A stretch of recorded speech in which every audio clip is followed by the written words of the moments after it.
Shiva, Paramashiva,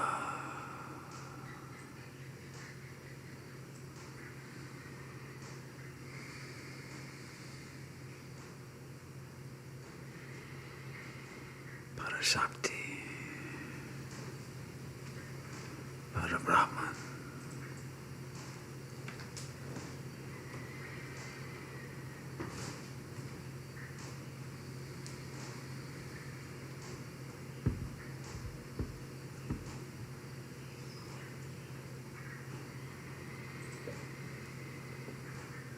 Om Namah Shivaya.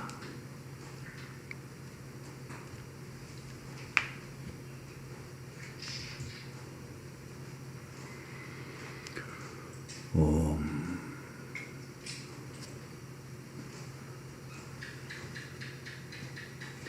Shivoham.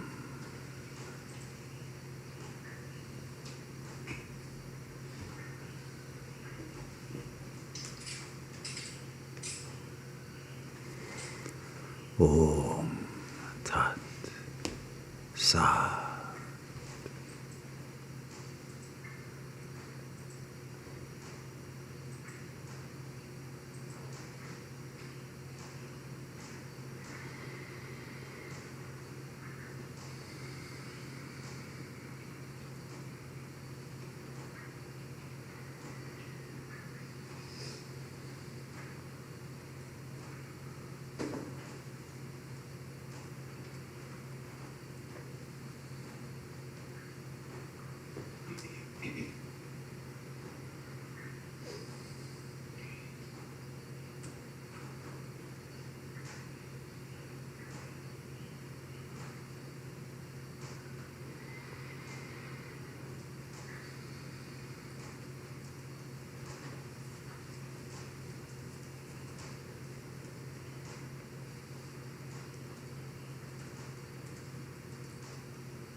Namaste.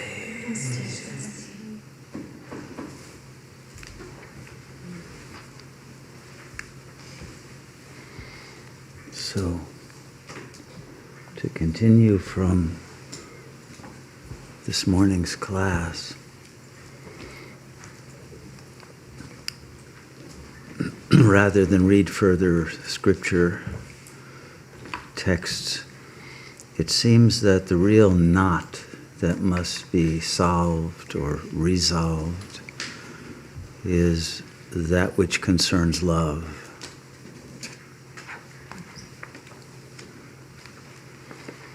As not only the Kashmiri sages, but Sri Ramana, Anandamayi Ma, all of the sages agree that you must have both jnana and bhakti. The knowledge of God that is accurate and devotion that is wholehearted if you wish to achieve establishment in God consciousness. And you cannot abide in the self if you do not love the self. So the reason why the ego can't remain in stillness is it doesn't love itself, as we spoke about before. And it doesn't love others because it has discovered through its life experience in Kali Yuga that you can't trust others. And the ego has been betrayed many times, and it's hypersensitive to betrayal. And so it's wary, it's defended, it's always projecting either negativity or cynicism or a sense of danger, a paranoid conceptualization of every situation. And it is taking steps preemptively to defend itself against being hurt again. And it was hurt in the past, in childhood especially, because it loved, it was innocent, and it got abused, or neglected, or abandoned, or rejected, or whatever were the traumatic scenarios of any particular life, but they always include some insult to one's heart, some wound of feeling unloved, and therefore unlovable. And so how can one who is unlovable have any love to offer? And so the relationship that the ego has to others is one of fear of love. Love is a threat because one doesn't want to put oneself back in that state one was in childhood when one was helpless and innocent and again be exploited or betrayed, abandoned, whatever. And so the heart stays closed. That's the ego's main function. And one uses one's rationality to figure things out and to try to dominate situations. But surrender? No way. That's not in the ego's repertoire of action. So because of this, it's not able to surrender even to God. And because of the fear that even God could betray one, then one doesn't want to be open and have too much faith, because one feels that one would be devastated if one's faith was disappointed. And because one has already been traumatized during the period of one's innocence in childhood, one feels, well, my faith was already devastated by my innocence having been destroyed by abuse of some kind. And so the ego is knotted against the possibility of opening the heart and being vulnerable, right? That word vulnerable, it's in the common discourse because every ego fears that. This is the main reason people don't even want the help of a teacher usually, because they're afraid of dependence on a teacher to guide them and then feel that they could be betrayed or they could be disappointed or whatever. So it generalizes this feeling toward everyone, and it cuts the ego off from the kind of help that it could use to overcome the traumas that have wounded it and kept it in a loveless condition. So because the ego has internalized the attack on its love, it becomes an attacker of love. And love, because it's a threat to its equilibrium, it attempts to live as much without the need of what it considers an emotional dependency, because that's how it conceives of love, because in childhood one was dependent. And not as a kind of strength, and not as a kind of power to overcome obstacles. Because love gives you courage, love gives you strength, love gives you the ability to do things that would otherwise not be possible. This is why in the old days, when there was still rationality in societies, the societies always wanted the people to grow up feeling that the country stood for and its highest value was the love of God.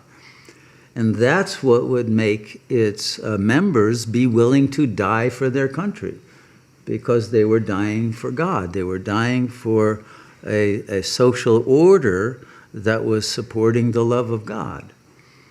But at a certain point in history, the love of God was replaced by the love of money. And people are not willing to die. They're willing to kill for money, and they're willing to betray each other for money, but they're not willing to give themselves in the same way. And so cowardice comes out of that, and corruption. In fact, the whole world situation today is only possible because people are willing to betray their fellow countrymen, their fellow humans, for money. Police are willing to do it. Doctors are willing to do it. The lawyers, the politicians, everyone is willing to betray the best interests of the people for money. Because that is the value now, not love. And certainly not God. That's ridiculed. You're a sissy if you have love for God. You know, it's not something that hard-headed, strong people, have. They're purely into the power of their cleverness and their capacity to make money. So this is a world in which love has been marginalized, ridiculed, cynically put down as a fantasy and as the opium of the people, as Karl Marx put it, in terms of religious love. And that has created a world that is loveless and that in a way despises love because of its false forms of expression. Its toxic forms, its abusive, the use of the word love as a four-letter word has become something, a cliche that people use. And all the pop music that uses the term love, it's clear that they mean desire, infatuation, attachment, possessiveness, or sentimentality, or something else, but not the purity of real love. So, because of that, it's very difficult now for an ego to feel love for itself, and therefore because it has confused itself, its structure and its self-image with the real self, that is the actual life energy and consciousness that underlies the ego. It doesn't get to that level. And so it stops at the complete illegitimacy of the concept of love that it is based on. Does that make sense to people? Can everyone relate to that? So this is I think the main problem for yogis as well, who want to love the self, but first of all have doubt about the reality of the self because the ego has never felt that divine presence, and because it feels unworthy of love, even if it has belief. And belief is not the same as faith. It's still a mental construct. And it's not strong enough to break through to an actual connection to the real self. So it is the problem of the inaccessibility of love. When we say God is unattainable, it's love that is unattainable. But because love is God, then there is a short circuit. The other problem is this. God, if God is real to someone, God means death. Because that's when you see God, right? When you die. And so the ego that isn't ready to die, isn't ready to leave the body, doesn't want to see God prematurely. It's like seeing the Grim Reaper, it's like, uh-oh. So God is not an auspicious appearance for the ego. And it does mean the death of the ego. So love and death have been confused, conflated. And of course, love and death do come together all too often in tragic love affairs and in all of the ways that the ego lives in Kali Yuga. So this issue of God being death and the ego not wanting to die, wanting to protect its territory, and not surrender to a higher power, not surrender its own right to think the way it wants and to do what it wants, and to be dependent upon that independent power which has given one life and consciousness and willpower to the extent that one has it. One doesn't want to surrender that to the source of one's being, even though it means an increase in all of that, because you are that. But the ego cannot get out of its duality. It cannot realize that God is itself, its own real self. It's another who is an unknown, dangerous, possible threat. So this creates a great difficulty. And as we saw, if you try to reach the stillness without first being in a state of love, the love that you will receive will be unbearable. You will receive love, but you won't be able to handle it, and you'll move away from that state of samadhi in which the love is being received. So the fortunate situation is that you are not only the ego, and even though you are the self and can't realize it, there is this intermediary vehicle called the soul, that even though the ego may be mostly disconnected from the soul, there's always a slight level of connectivity. It never fully disconnects. And whatever margin the ego has with the soul, which is in chakra 4, the soul is, its whole function is to attune to love and wisdom.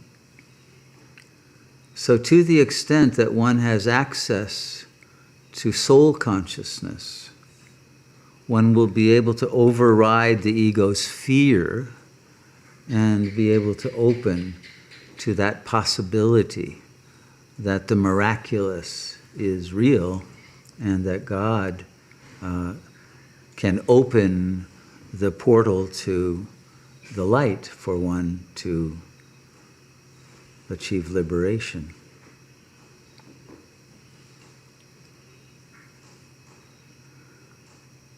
And so the real question then is, can one shift from the ego? Can one be the witness of the ego without identifying? Can one be aware of all of its mental patterns of activity, but have a margin of detachment from the ego and use that to attach to the self with love, and then allow the energy flow to dissolve the knots and the defenses in the ego level of consciousness?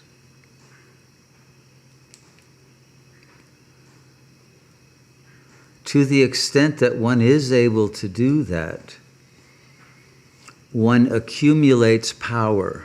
It may be very gradually, but the more that one does open up at a soul level and allow the light to flow in, the ego will feel that as Shakti, or sometimes simply as synchronicities in the world, a sense of the magical nature of the world, a paranormal phenomenon, an attunement to some more subtle reality. And one will be able to use that to gain the courage to open further, to have more input from the higher levels of soul and of pure spirit. And it's that is required, that total opening, so that the infinite self can be fully revealed and united with at the level of the conscious mind. So it's not something you have in a trance, but you can't bring it. When you come out of the trance, you've lost it and you're back in your ego. But can you retain it after you get up from meditation, after you get up from a very deep meditation? Can you stay connected to the center of your being and not have to disconnect in order to deal with what seems to be an external world? At a certain moment, the differential between internal and external falls away. At the moment that there is the realization that one is pure consciousness that's non-localized, then nothing is external to consciousness.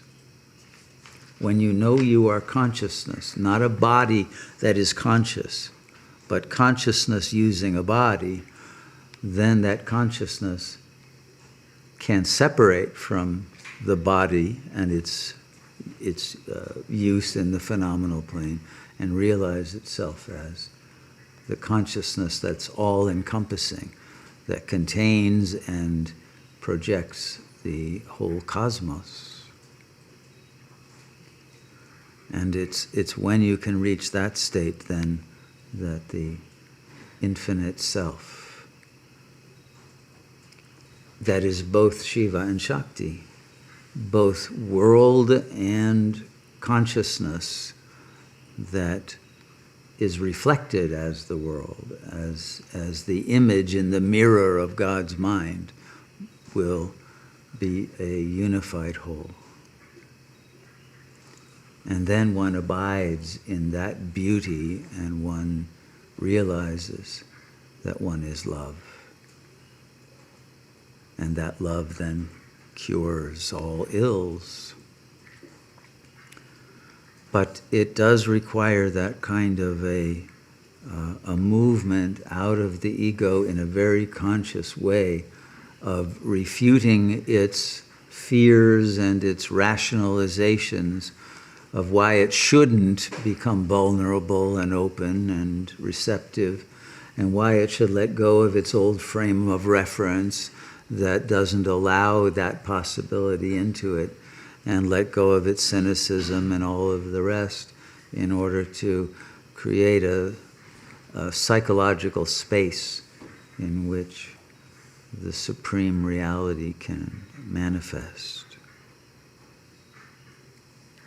So this is our task, to overcome all the conditioning that we have gone through that has made us fearful and threatened by truth, by love, by power, by all of the things that we actually want and will heal us, but that we have experienced in lower forms, corrupted forms, or abusive forms that have delegitimized all authority, including that of God,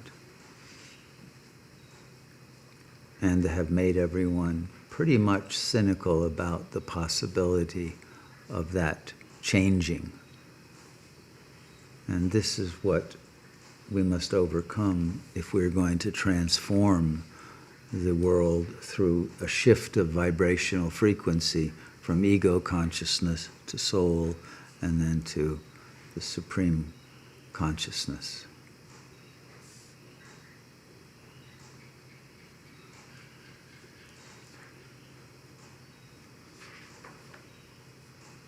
So let's do a meditation and see if we can open the heart to be in that state of love.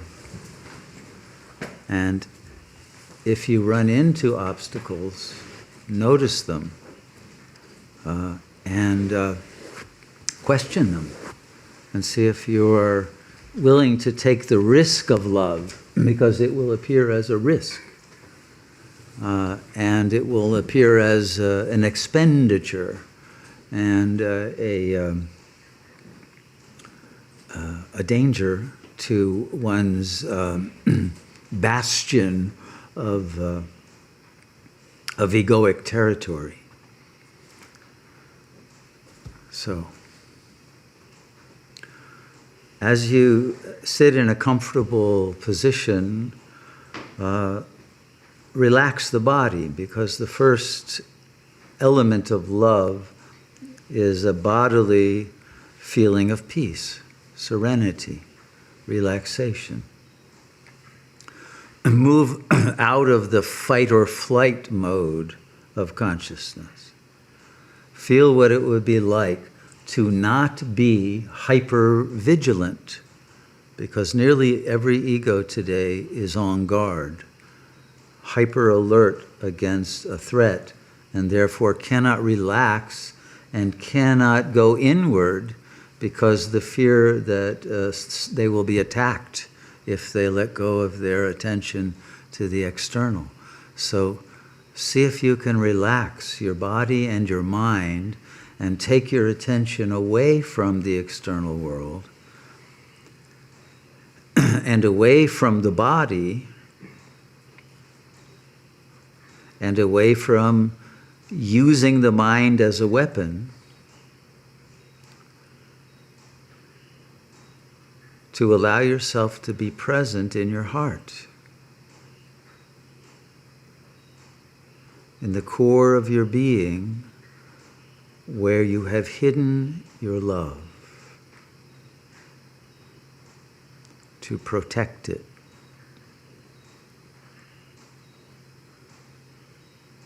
And can you allow yourself to open enough to feel that love that you have put down in a dungeon in the lower levels, the dark depths of the subconscious, in order to keep it from being reached by anyone else? And can you allow yourself to know and feel that love that is the essence of your being?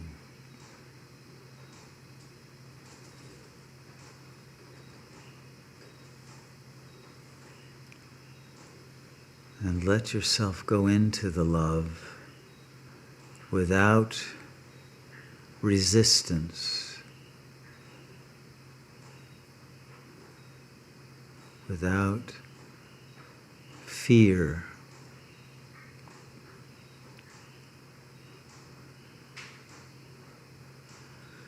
And let this be an exploration of what is really there. Don't fabricate something, don't pretend, don't create a visualization, but really feel the love that is there, because it is there. But don't create a screen proxy substitute version of it to protect it even from your own possibility of contaminating it. Go into your real love and let yourself feel the purity, the goodness,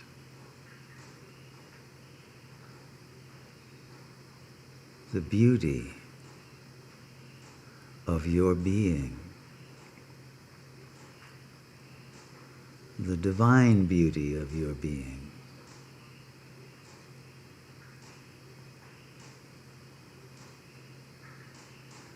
Without any relationship to the past, to others, to God, just your love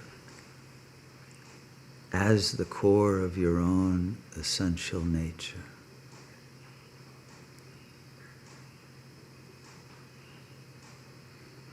And allow yourself to fully enter into that love and be saturated by its energy.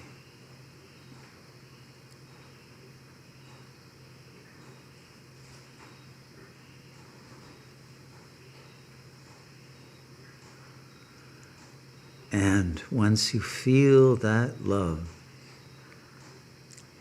allow it to shine, to emanate, to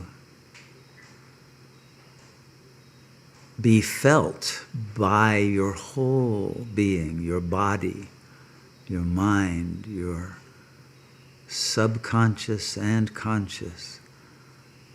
Allow it to give you a sense of complete self-acceptance. Because that's what love is. It's unconditional acceptance of yourself, without regard for any judgments or for any internalization of insults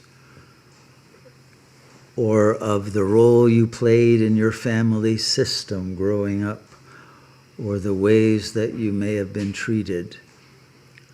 Just feel the unconditional acceptance of your being. That is the essence of this love, and its power to heal your own sense of lack, your own sense of inadequacy and of limitation and of unworthiness.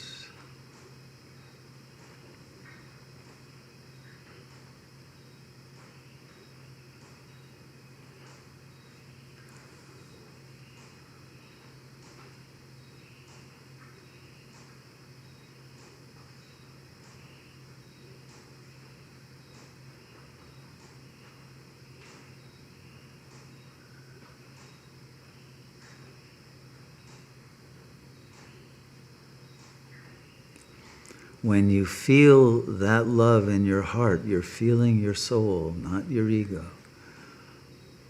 You're feeling the presence of your soul that was the vehicle that brought you into this life, but that extends beyond this lifetime, and that derives its being from God, who is the self of your soul.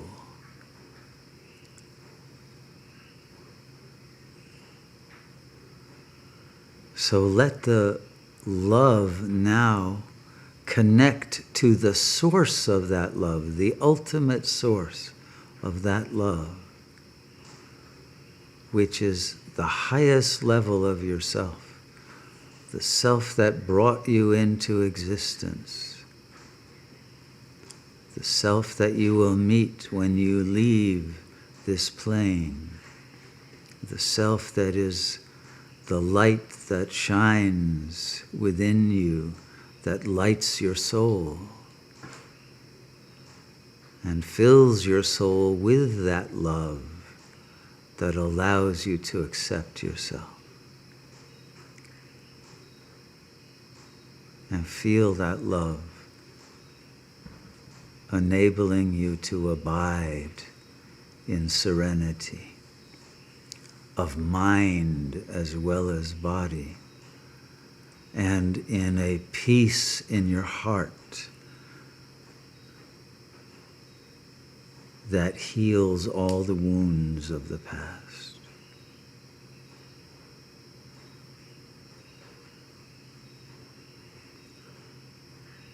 And let this connection to the source of love and light and life allow you to let go of all the ego defenses against love and all of the fears of betrayal and the fears of exploitation and the fears of illegitimacy, all of that. Allow yourself to let go and return to innocence, but an innocence that is augmented by wisdom.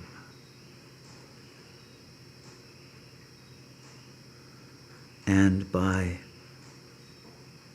the consciousness of your freedom that can never be taken away.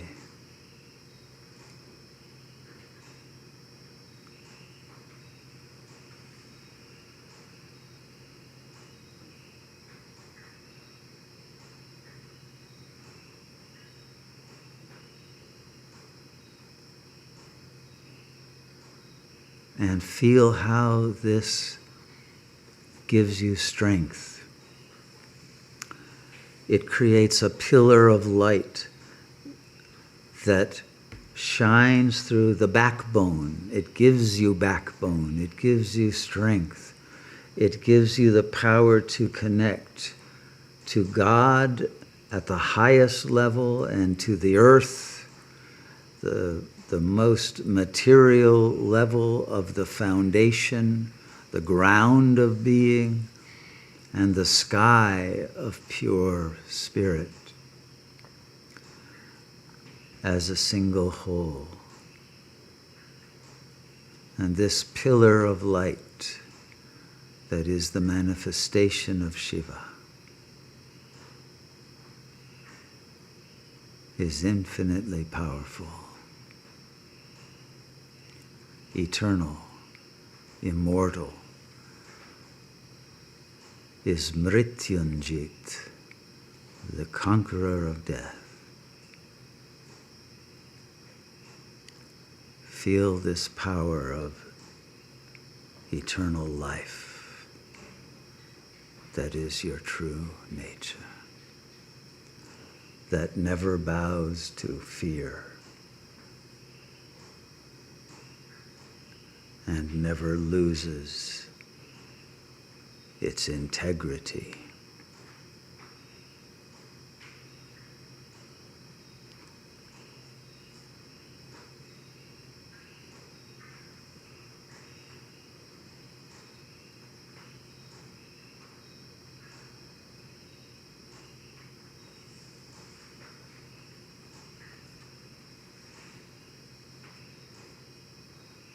And feel how this gives you the power of silence,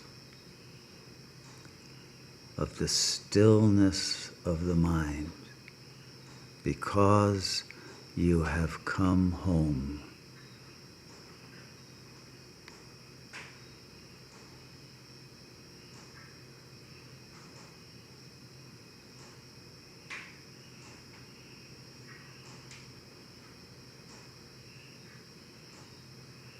And you are free.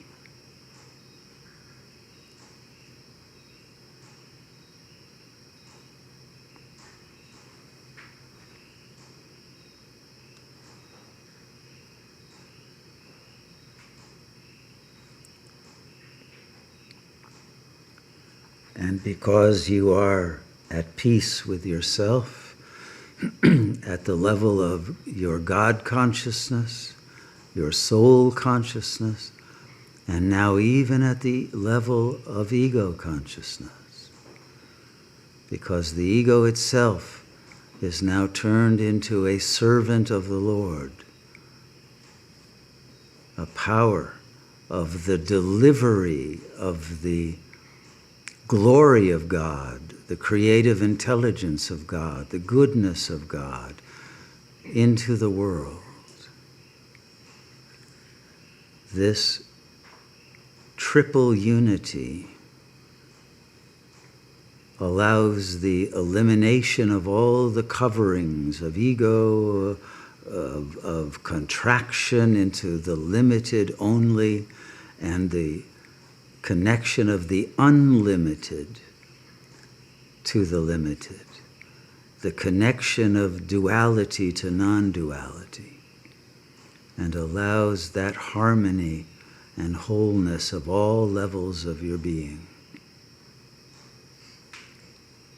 without conflict, either internally or externally, because your self-acceptance is also an acceptance of reality, of the world, of all that appears and disappears at the will of the ordainer.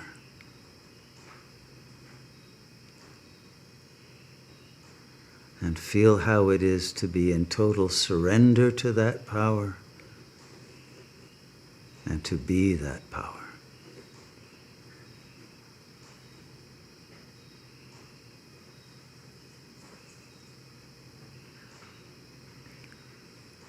Let there be peace in the soul, the ego, and the supreme, infinite, liberated consciousness.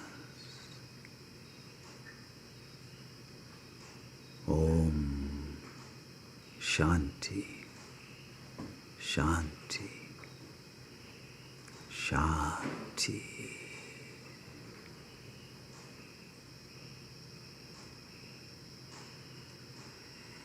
And when your eyes open and you come out of the meditation, stay in the center. Stay in that axis of light. Stay in the power of love. In the silence of your infinite beauty and eternal presence.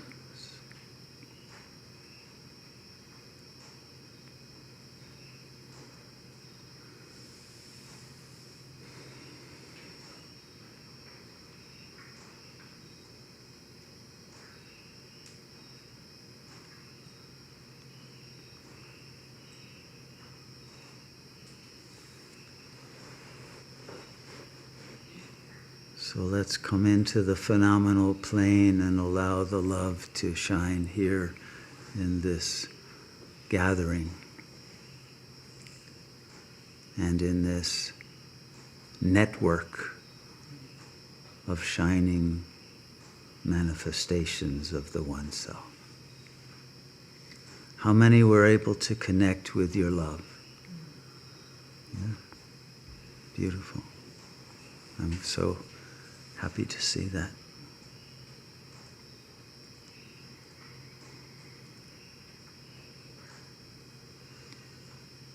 So I'm going to open the floor and see how this has impacted you and whether you feel that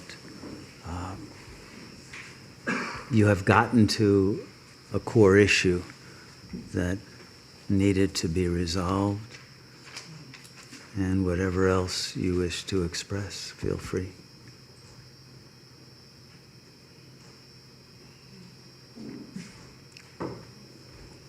Mujivama?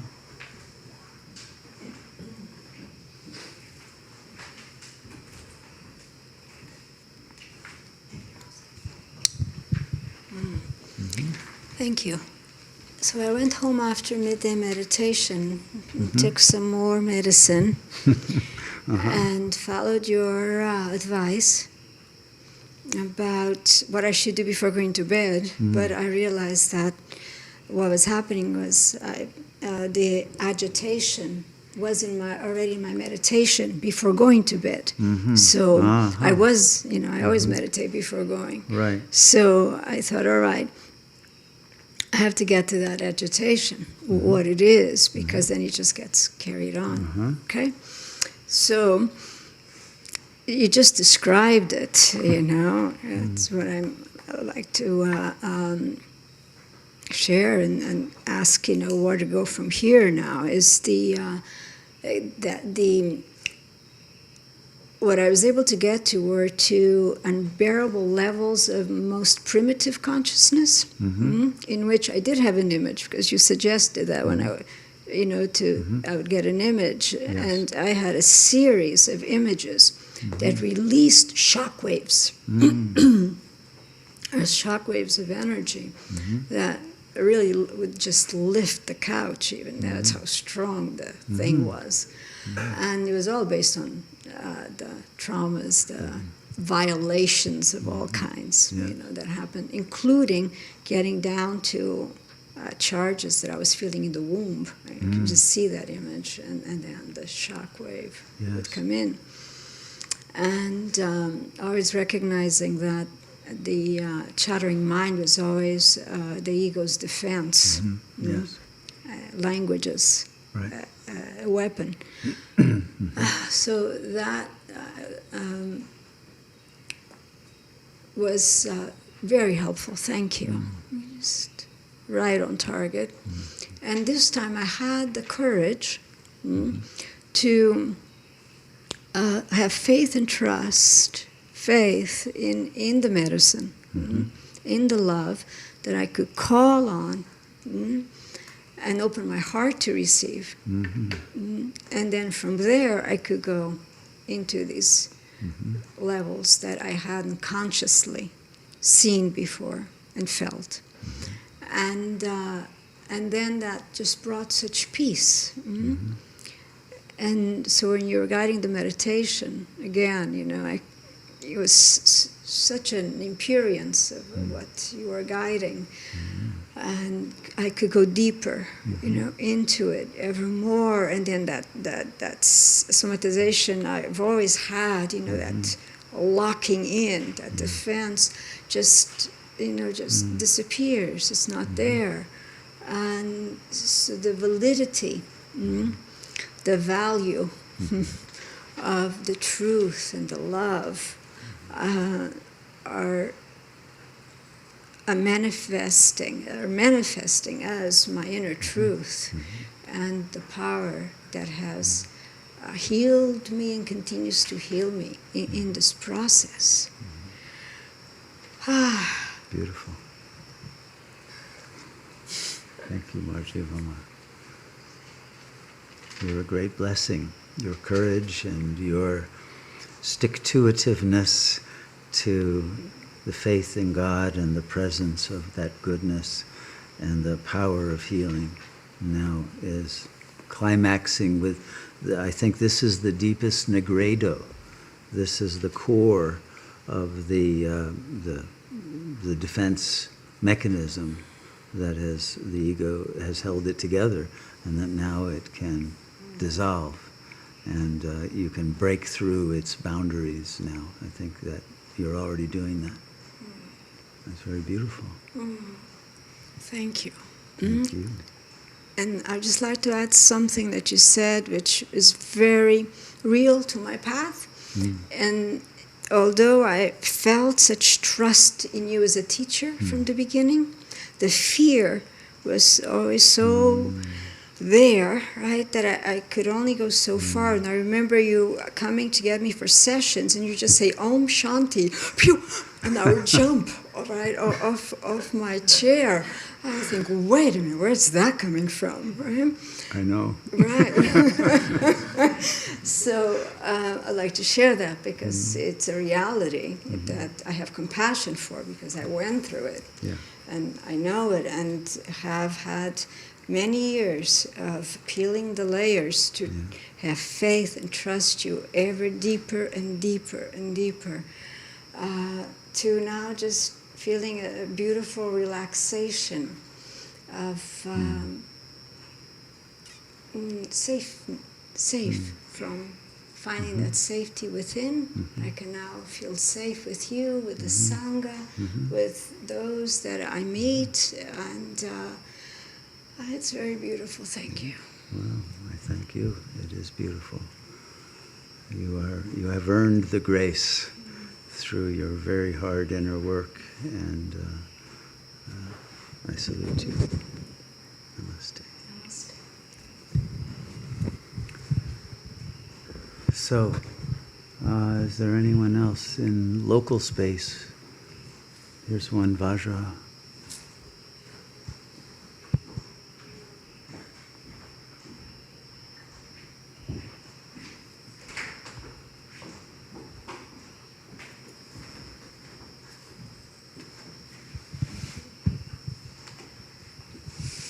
Thank you for this teaching.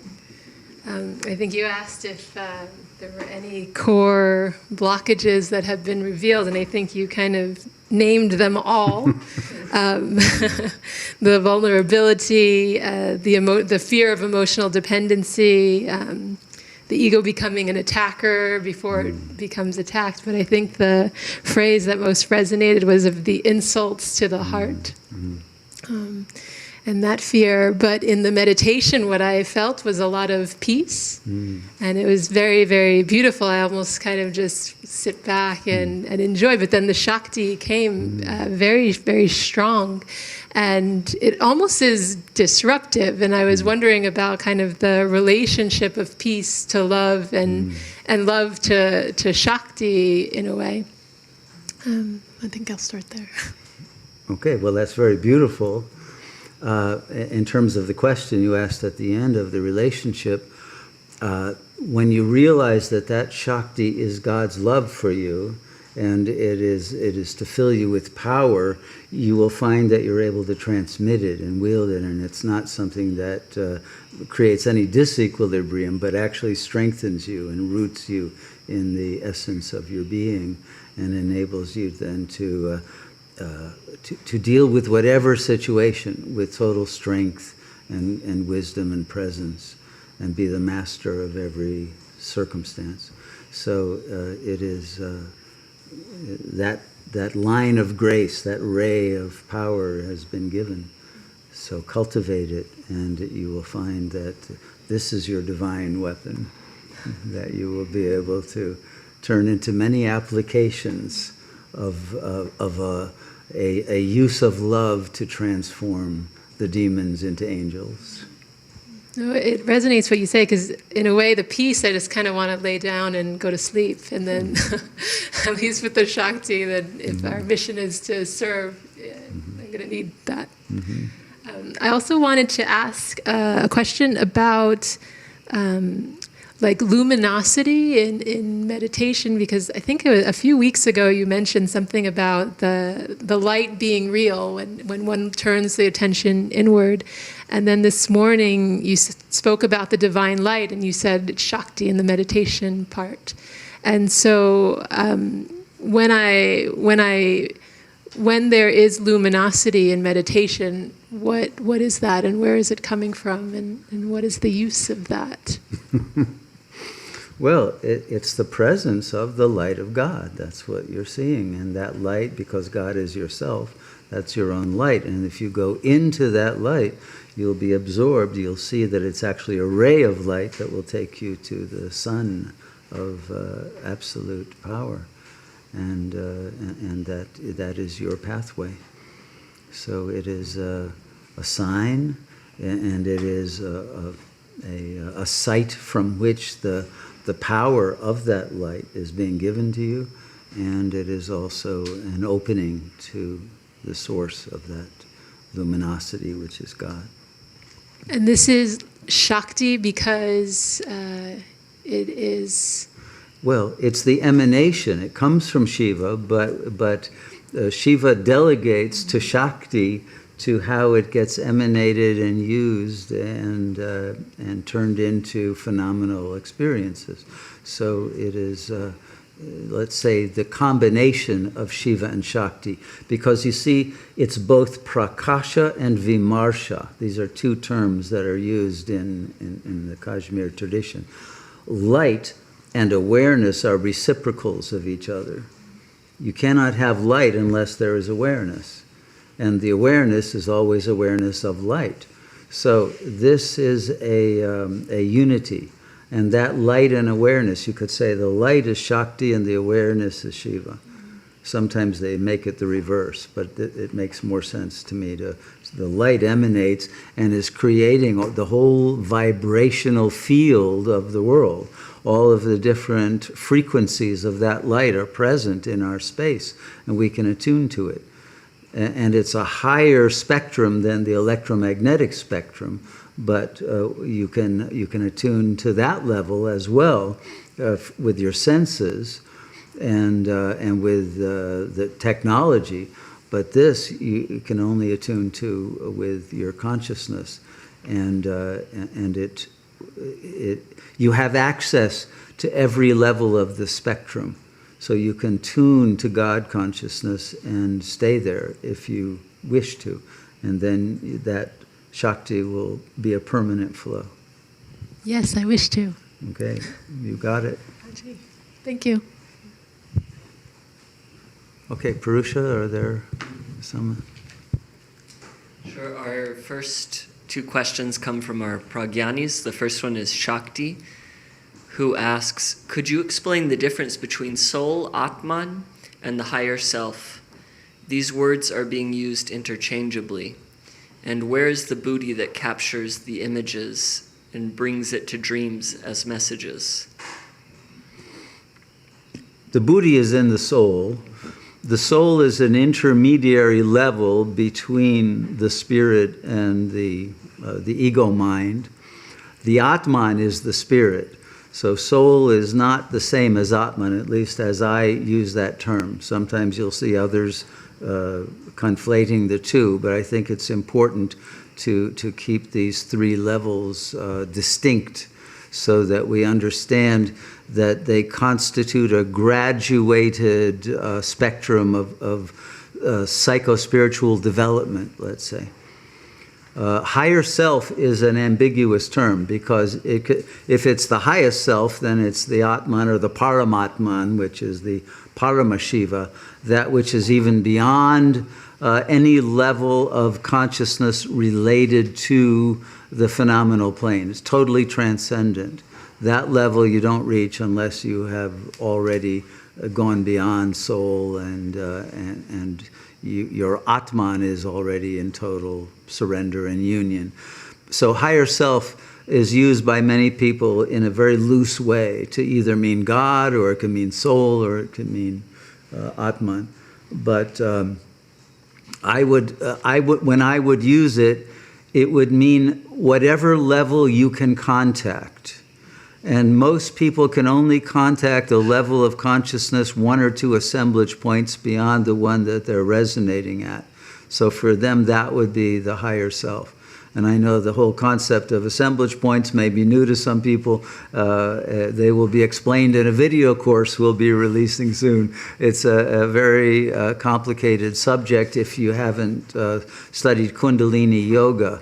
But it is important to recognize that at every level you get to, every higher level, will open access to input from higher levels. So the higher self will shift, the bar will be raised, and eventually when you're in soul consciousness, then your higher self will be Shiva, will be the absolute self. So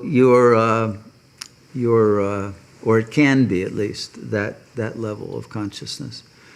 So I think that answers all your questions, yes? But in any case, don't get too theoretical about it.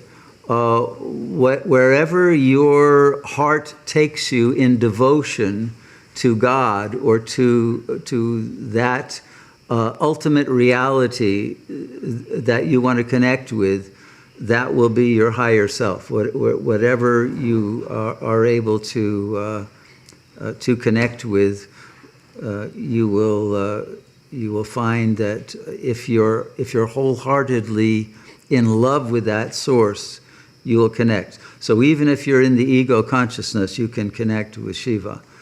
There's no obstacle because the self is free. You are the self already, even if you don't know it, and your love of the self is what opens the pathway.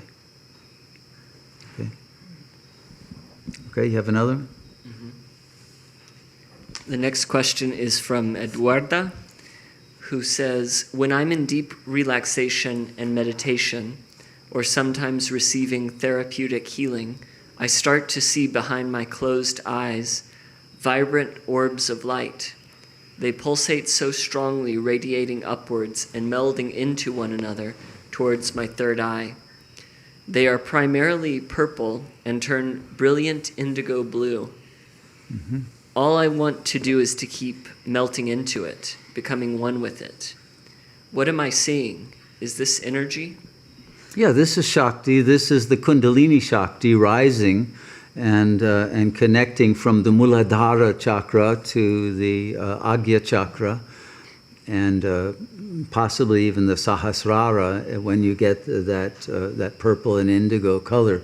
So you're going up the spectrum of consciousness, and while it's useful to have that gift of that vision, don't get attached to the light, because the energy may at some point not come with colors or even a luminosity of that sort. It may come in a totally different way, as non-local consciousness.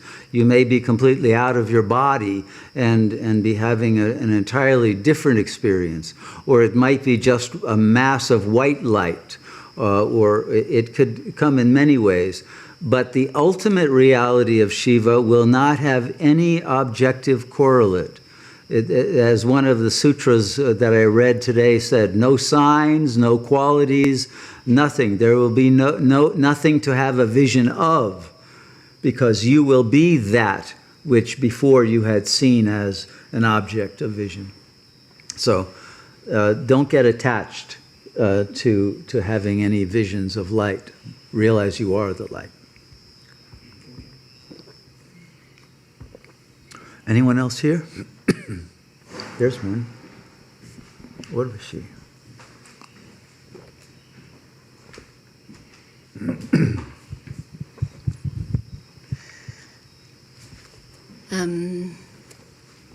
I feel like your teaching totally explained my afternoon as well, because it was miraculous how you explained it, because I was feeling more and more saturated in love with these amazing satsangs that have been just incredible. But then at the same time, I was feeling like I'd had 100 cups of coffee and my body was feeling more and more uncomfortable, to the point of it just started to become unbearable. And I was like, this conflict of feeling the devotion and feeling my love for God. And when you said that love and death are confused, I felt like that was the key, because I felt like what I was experiencing was that, because I'm so still identified with the body, and yet feeling all this amazing love that's transcendent of the body, but feeling so trapped. It was such an unbearable feeling, which was so frustrating, because in my heart and mind I was happy, but in my body I was in excruciating torment. So I tried to paint it, and even painting felt just horrible, and the whole thing was just like a conflict. So even though I feel like it was beautiful in one way and agonizing in another, I know the answer is to get out of body identification, but how, or what? No, just keep that devotional flow of energy, and it will dissolve the traumas that you have put into your body. They have been somatized in order for your mind to be able to function, because if they'd stayed in your mind, you'd go crazy. So you put them in your body, which was a very good survival technique, but now you want to release it even from there. So put up with the feeling of it, but know it's a memory trace of a past trauma. It's not caused by the light and the love of God. It's triggered by it, but it's being dissolved, thawed out, and finally released, so you can be at peace in your body and in your mind and in your heart and in your soul and spirit, and there will be a total oneness on all levels of your being. Okay, because the more I didn't distract myself and just was still and feeling the love, the more it got too unbearable. I couldn't. But I understand what you're saying. If you hold on to your faith that feeling is part of the healing process. You can't heal what you don't feel.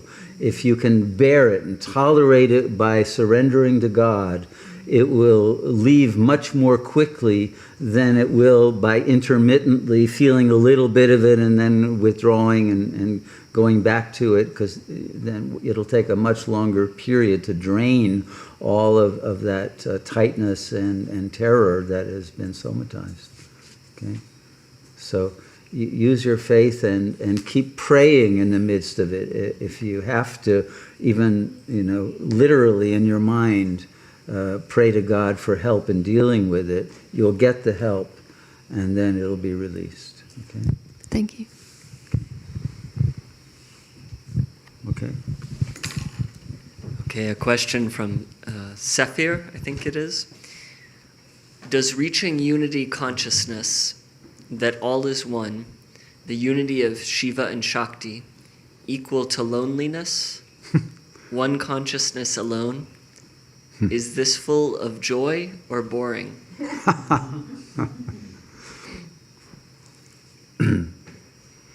No sage who has ever reached that level has ever been in a state of boredom.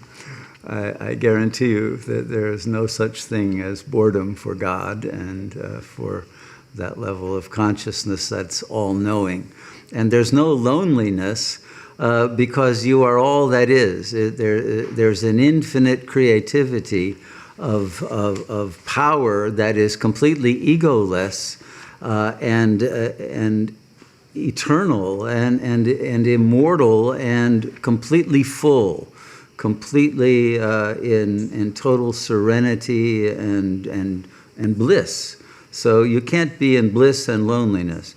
The problem for the ego is, and it is subject to loneliness, and that's one of the defenses why it doesn't want to surrender to God, is that very fear of loneliness, because the closer you are to God, the more different you will be than everyone in your life. And many people will reject you for being too saintly or too pure or, too interested in meditation instead of going to the bar and doing this or that you used to do. So you will become more differentiated and more a true individual. And that individuation process will actually bring loneliness so long as you're still within the ego level. But the connection to God brings you into a state in which you are all one with that ultimate friend, that ultimate beloved, that ultimate blissful source of happiness. And the ego will then dissolve into it and realize you are that. And so the loneliness will end. But the loneliness is endemic to every ego.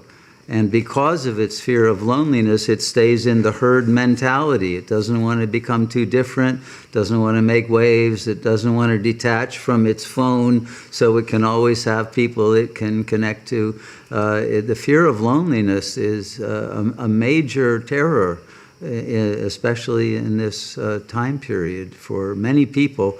And that's why these lockdowns and the isolation and the social distancing and the masks have created a major problem of depression and despair and suicidality. So this will cure all of that, and it's the only cure, because it will fill you with that love that is the medicine that dissolves all loneliness forever. Okay? Is there anyone here? Okay, keep going. Okay, from Dahlia. You say that it can be found outside a cave, but how do you find silence inside when it cannot be found on the outside? I don't see the conflict between the two. You can be in silence in the middle of a sports stadium during a football game. Your internal silence has nothing to do with the environment. And you mustn't be distractible. That's the real problem of the ego, is it is distracted and its energies are externalized, so it prefers to pay attention to its outer world, to defend against threats, but also not to feel lonely. If it goes inside, it does have that fear that it will be rejected and abandoned. So it doesn't want to stay silent. But you will find that even in a cave, you won't be able to be silent if you're in the ego. And your mind will be going 1,000,000 miles a minute in that cave, thinking, why did I come to this cave? I should go back to the city. I should do this. Because the ego always wants to be somewhere else other than where it is. It can't handle aloneness, which does produce loneliness. And that's why it keeps the mental chatter up, so it won't be alone in its mind. And it prefers even to be attacked by superego voices than to be alone. So this is an issue. But once you are with God and not alone as an ego, and you are in union with the source of your being, then you could be in the middle of a war zone with bombs going off all around you and be in total inner silence, and nothing will disturb you. And we want that immunity from disturbance. And that is achieved by being in the great emptiness of the infinite self. That's the consciousness that protects us from all invasions of the phenomenal plane. Okay? Anyone else here with any questions, comments? Oh, Priya, please.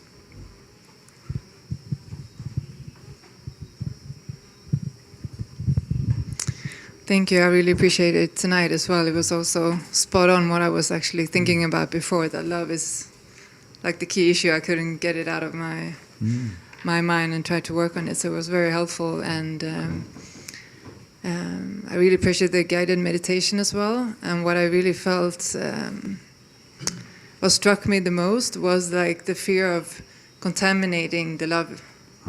Because like it was kind of like, I felt like a little child, like going down to my secret little place and like looking, okay, it's still there, but like not kind of connecting with it and kind of keeping it at a distance. And what I've been feeling and what also came up now is the fear of unbearable and forbidden knowledge, because that's kind of been the pattern that I've been seeing the last weeks, that the more peaceful and well I've been feeling. Great. The fragment that you had to dissociate and repress with all the negative affects, and allow there to be love and acceptance, not immediately for that being, but for yourself from God. And to then accept your karma of having been born into that kind of a situation, and the fact that it was ultimately a blessing because it brought you to a spiritual dimension of your being that you might not have reached otherwise, and it had all kinds of other blessings in terms of your sensitivity and your growth and your not settling for ordinary life, etc. If you think about it, there were many blessings, but they were not integrated with the pain. And so there has to be a facing and an acceptance of the pain and the anger and a forgiveness that's real, not just a lip service forgiveness. Oh yeah, they did the best they could, that kind of thing that most people do. But actually feeling it all and then purifying those negative feelings and reuniting those fragments that had to get separated for you to survive psychologically and even physically. And to enable you then to accept all of the consequences of that karma and realize all is perfect. Okay? But you have to first process the imperfection and the anger about it. Does that make sense? Yeah. So that may require a session or many to talk about it in a contained space, where you don't fear the rejection of the other for your expressing those feelings, because that was originally what you felt. You could never say it because you'd be destroyed and attacked for it. So it has to often be done in a situation where you feel unconditionally held, and you're safe to let it all come up and be spoken aloud, because it was an unspeakable feeling that has then repressed other aspects of your soul. Okay?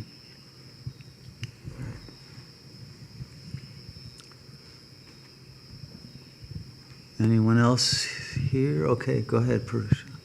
Okay, our next question comes from Jan, who says, "Thank you for a wonderful teaching. In Advaita Vedanta, you have the terms Satya and Mithya. Is this the same as Shiva and Shakti? And is it possible to stay in both worlds, quote unquote, at the same time?" It's not the same as Shiva and Shakti. It's a lower level of the same bifurcation. Mithya means the myth, or it comes from that, but it's not really myth, it's just the false. Maya is another word for it. I would say that the opposite of Maya, or its couple, its counterpart, is not Satya but Sat. Okay, Satya is the truth of being, but Sat is the actual being of yourself.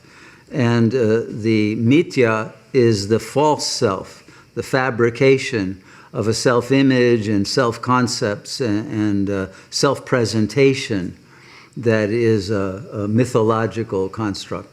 So when you get into the level of Sat, then the Satya will emanate and dissolve the Mithya. And then Maya will be revealed as really a manifestation of Brahman. Remember the famous syllogism of Shankara: the world is unreal, Brahman is real, but the world is really Brahman. So you will get to that level of the realization that there is no Mithya. Even that's a Mithya. Okay, any last question here? We're reaching our time limit. Let's keep going then, Purusha. Okay, a question from Pallavi, who says, "What is the significance of the serpent for the human psyche? It shows up in the Bible, Shiva wears a serpent, and it causes deep aversion for many. Do the sutras address this metaphor?" Oh yeah, of course. If it causes aversion, it means you don't understand it. It does, well, the serpent has several different meanings, okay? You see the serpents on the caduceus as well, which is that cross where the serpents are climbing up, and right, it's the symbol of medical practice. Now it should have a different meaning, and the serpents are going down and biting the patients, but that's another story. So, but in that case, it's the Kundalini rising, and the healing is the Kundalini coming to the top. But what the serpent represents then is that the Kundalini at the lowest level is the poison. The lower 3 chakras are the poison, and the higher 4 chakras are the medicine. And so it is... The sign of Shiva wearing the serpent means that he has conquered the lower chakras and they now serve him. You will often see with Buddha and with other gods in India that cobras are overhead, creating a canopy of protection. It means that all of those forces that had been antagonistic to love, had been dark forces, have now been transformed into servants of the light. So it's the most auspicious symbol possible in the collective imagination, and that's why you will also see it in other traditions. But it has been used in the Bible to mean, the one who caused Eve to fall into original sin and all of that. And that is the serpent in its untransformed mode. But once it is transformed, then it shows up not dealing with the tree of the knowledge of good and evil, of duality, but now it is the serpent that rises in the tree of life and brings one to that highest level of eternal life, which is the ultimate healing, the ultimate medicine. So I hope that helps you. There's a lot more one could say about the serpent as a symbol with the Ouroboros and other things, but I'll leave it at this for tonight. Okay, let's do one more. We have 2 minutes. Okay, this one comes from Michelle. Wow, when I received Shaktipat in 1985, both down and up movements happened. But I was sent back into the dream as I was told I can't stay. Why do you think this is? Clearly, there was more to learn at the ego level, more to purify, more need to grow from experience in the phenomenal plane, more need to understand yourself, to accept yourself, to love yourself, more need to have the capacity of complete dispassion and detachment for the dream field, the mithya, so that you could stay in the satya and the sat of ultimate reality. And so it has forced you to be on a quest to rediscover that event that changed your life. And by being faithful to that event and to want to return to its essential promise, that has probably brought you here to this retreat and probably brought you on a spiritual journey that you would otherwise not have made, that has resulted in a lot of wisdom that you wouldn't have gained if you had stopped the journey too soon. So it's all perfect. And I would say continue to meditate without any desire for the return of that kind of an event, but with total acceptance unconditionally of yourself at every level, and the Shaktipat will again be given. Okay, I hope that that has been helpful to everyone. And to everyone, I hope you understand that all of you, all of us, are the Shakti and the Shiva power through which Shakti gives that Shaktipat, the grace of God, the presence of that power, that light, that joy that is our nature. And you have a right to it. And you are already liberated into it. There is no bondage. It's an illusion because of a false kind of belief. And a belief that false belief is knowledge, which it isn't. It's simply mithya, a delusionary belief system and frame of reference. Break free of it, and you will realize the blissful self. And that blissful self that you are is already laughing in joy at the knowledge that you are freeing yourself from the illusion. So may you all know the bliss of your real, supreme, ultimate nature here and now without waiting any longer for that blessing, because the world needs the blessing of your presence as a divine being, so that they who are still lost in the darkness will see the light and have faith that the light will come to reveal their divine nature as well. And all of us must be uplifted. There must be universal salvation. It's not just for a few. So we must be those kernels of popcorn that pop first, but then to heat up the oil so that all pop into God consciousness, and the world will then be transformed instantaneously without further suffering. May we grant all souls that blessing of liberation through our own liberation and our own love that is our being. Namaste. Namaste. Music. We have music. I forgot about the music. Why didn't you tell me? I can't leave. Signals. We're going to be here late tonight. I forgot about the music. And I even mentioned Mrityanjit because of the music. My apologies. I got caught up in divine love and bliss and forgot about the format of the evening. Please come up, divine musicians, and play for us. I'm getting out of here. This is very embarrassing. But it's probably a blessing that we will be able to have an extension of our evening with these divine musicians. I'll get out of here.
Shivaya, Om Namah Shivaya, Namah Shivaya, Om Namah Shivaya, Namah Shivaya, Om Namah Shivaya, Namah Shivaya, Om Namah Shivaya, Namah Shivaya, Om Namah Shivaya, Namah Shivaya, Om Namah Shivaya, Shiva Om Tat Sat, Om Namah Shivaya, Shiva Om Tat Sat, Om Namah Shivaya, Shiva Om Tat Sat, Om Namah Shivaya, Shiva Om Tat Sat, Om.